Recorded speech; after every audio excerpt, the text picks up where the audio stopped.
pourquoi le Mali peut se prendre à la CAN 2025?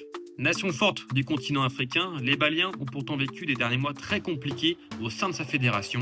Le sélectionneur Eric Chelle a notamment été limogé à l'issue de la CAN 2023, perdu en quart de finale contre la Côte d'Ivoire 2-1, ce qui a entraîné le mécontentement de plusieurs cadres qui ont décidé de se mettre en retrait, notamment Amari Traoré, le capitaine.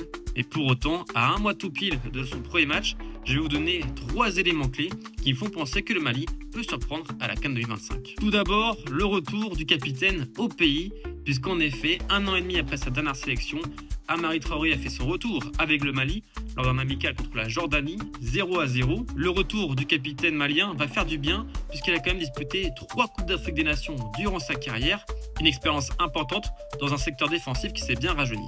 Justement, en parlant du secteur défensif, c'est mon deuxième point, puisqu'il est en grande forme depuis la dernière CAN. Sur ces 2 dernières années, c'est simple, la défense malienne n'a encaissé que 6 buts, toutes compétitions confondues, éliminatoire à la Coupe du Monde, à la Coupe d'Afrique des Nations et matchs amicaux. Une belle forteresse symbolisée notamment par un autre retour, celui de Mamadou Samassa, gardien du Stade Lavallois et concurrent de Djigui Diarra dans les buts, mais aussi par l'émergence de latéral gauche Amadou Dante, le défenseur central Sikou Niakate ou encore le latéral droit Fodé Doucouré. Et enfin, la troisième et dernière raison, c'est simplement la montée en puissance d'une génération, la génération 2002-2003, symbolisée par 4 visages.